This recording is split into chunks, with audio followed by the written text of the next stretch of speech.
मोतीबिंदू ऑपरेशनच्या वेळी डॉक्टर आम्हाला त्रास नको आणि ऑपरेशन नंतर आम्हाला चष्मा नाही वापरायचा, तर असं काही होऊ शकतं का? तर हा प्रश्न आम्हाला बरेच पेशंट विचारत असतात. मोतीबिंदू ऑपरेशन सध्या एक तर फिमटो लेझर, ज्याला ब्लेडलेस रोबोटिक लेझर पण म्हटलं जातं, त्या सिस्टीमने होतं किंवा फेको सिस्टीमने होतं. या दोघंही सिस्टीममध्ये साधारणतः 7 ते 8 मिनिटात मोतीबिंदूचं ऑपरेशन होतं. पेशंटला फक्त मशीनच्या खालती झोपायचं असतं.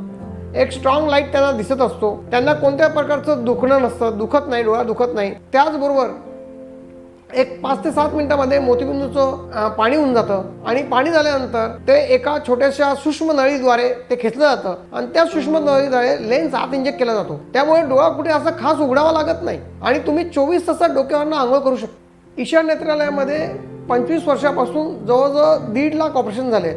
तर इथले जे सिनियर सर्जन आहेत ते साधारणतः यांचा सक्सेस रेट 99.99% आहे. याच्यात कॉम्प्लिकेशन रेट 0.001% पेक्षा पण कमी आहे. त्यामुळे तुम्ही न घाबरता हे ऑपरेशन करून घेणं तुमच्यासाठी हितावह आहे.